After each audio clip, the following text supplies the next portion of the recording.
Hi，我係堅叔，歡迎返到癌友茶記，入嚟坐低斟杯茶先。今日堅叔想講一個題目，可能好多香港人聽完會有少少尷尬，但其實非常值得正視。正式開始影片之前，有個廣告時間。睇緊堅叔嘅你哋都係想了解癌症周邊資訊，正經歷緊治療中嘅你哋，有冇睇緊一啲方法係全天然又可以抑制到癌指數，同時仲可以減輕到治療中辛苦嘅副作用？堅叔有一款保健品推薦俾大家。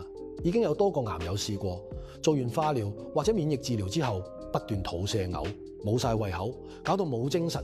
川渝醫學級褐藻靈用上日本天然3重褐藻糖膠，加上高劑量桑黃，配合治療，服用3個月就可以見到效果，抑制異細胞達97%，仲可以改善唔舒服嘅副作用。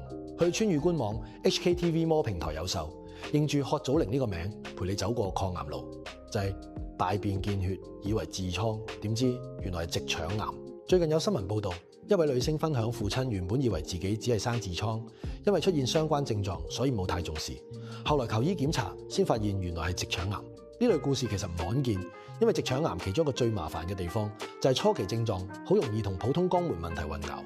堅叔自己覺得香港人有一個幾有趣嘅習慣，頭痛可能即刻食粒止痛藥，胃痛可能忍下。但去廁所呢件事就更加多人唔想理，見到少少血，可能係熱氣啫，可能係痔瘡啫。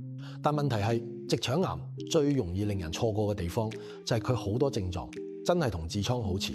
所以今日堅叔唔係想嚇大家，而係想同大家坐低飲杯茶，講清楚直腸癌到底係咩？點解咁多人誤以為係痔瘡？身體出現咩信號就唔應該再拖？直腸癌其實係大腸癌一部分。首先講清楚一個概念。好多人聽到大腸癌、直腸癌，以為係兩種完全唔同嘅癌症。其實直腸癌係屬於大腸癌其中一部分。我哋嘅消化系統由小腸之後到大腸，再去到直腸、肛門。大腸主要負責吸收水分，形成糞便，而直腸就係儲存糞便，準備排出身體嘅位置。因為直腸位置比較接近肛門，所以當腫瘤生長時，有機會影響排便習慣。亦因為咁，患者可能會比較早留意到大便改變、出血、排便唔清。但問題係呢啲症狀又同痔瘡、腸胃問題好似，所以先容易被忽略。點解直腸癌咁容易當成痔瘡？堅叔覺得最大原因有3個。第一，兩者都可能有出血。痔瘡出血好多人都見過，尤其排便用力、便秘之後可能見到鮮紅色血，所以好多人成個思維係有血等於痔瘡，但其實直腸癌亦可以造成便血。問題係你唔可以單靠見血去判斷，因為兩者症狀可以重疊。第二，位置尷尬。講真，香港人好多時唔中意講呢啲部位，肛門、大便、出血，全部都係大家覺得尷尬嘅話題，結果就變成忍、等、拖。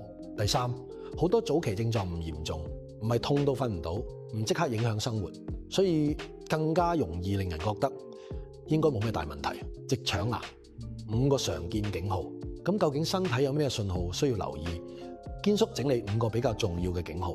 第一，大便帶血，呢個最常見，但重點係唔好見到血就直接判斷係痔瘡，尤其如果持續出現、反覆出現或者血混合喺大便入面，就更加應該檢查。第二，排便習慣突然改變，例如以前每日一次，突然變成幾日一次，又或者成日覺得好似未排清，呢啲都值得留意。因為直腸位置有腫瘤時，可能影響腸道信號，令你覺得成日想去廁所，但又排唔乾淨。第三，大便形狀改變，有啲人會發現大便比以前幼，甚至長期變幼，原因可能係腸道空間受到影響。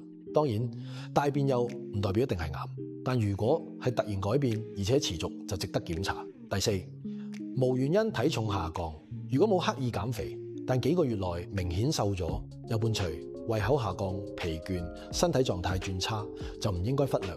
第五，長期腹痛或者腹脹，尤其係同排便有關，例如成日肚脹、排便後都唔舒服，持續一段時間都值得個醫生了解。香港點解越來越多人關注大腸、直腸癌？其實大腸癌一直係香港常見癌症之一。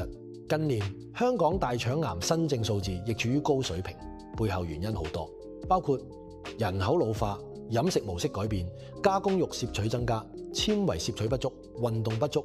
當然唔係話食一餐漢堡、食一餐燒味就會患癌。癌症通常係多個因素，長時間累積，但生活習慣確實會影響風險。邊啲人需要特別注意？第一，年紀較大人士，大腸癌風險會隨年齡增加。第二，有家族病史，例如直系親屬曾患大腸癌。第三，有腸道疾病人士，例如部分炎症性腸病患者。第四，長期有不正常排便習慣或者持續出現警號。大腸鏡其實冇大家想象中咁可怕。講到檢查，好多人第一時間怕大腸鏡好辛苦。堅叔明白，因為呢個檢查聽個名已經令人緊張，但其實大腸鏡係目前其中一個重要檢查工具。原因係佢唔單止可以發現癌症，更加重要係可以發現原肉。部分大腸癌係由幼肉慢慢變化而來。如果檢查時發現現肉，醫生有機會直接處理，降低日後風險。所以大腸鏡唔只係偽癌，亦係一個預防工具。如果真係直腸癌，有冇治療方法？堅叔想講，直腸癌唔係冇希望。常見方法包括手術、放射治療、化療、標靶治療、免疫治療。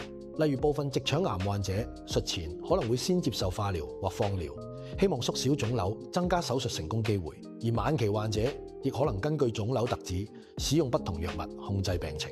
所以癌症治療唔係一套方案打所有人。其實直腸癌最值得大家記住嘅唔係恐怖，而係唔好將身體長期發出嘅信號當成小問題。香港人最大問題係太忙、怕麻煩、怕檢查，但身體有啲信號其實係提醒你係時候了解下發生咩事。尤其大便帶血呢件事唔需要自己嚇自己，因為好多時可能真係痔瘡，但同時亦唔應該自己幫自己落定論。檢查先係最安心嘅方法。大家記住幾個警號：大便帶血、排便習慣改變、大便形狀改變、無原因體重下降、持續腹痛腹脹。如果出現持續情況就唔好拖。以前堅叔都覺得冇事嘅，忍下先。但行過癌症呢條路之後，我先明白，了解身體比逃避身體重要。我係堅叔，呢度係癌友茶記，下次再同大家坐低飲杯茶，講多啲癌症路上真正重要嘅事。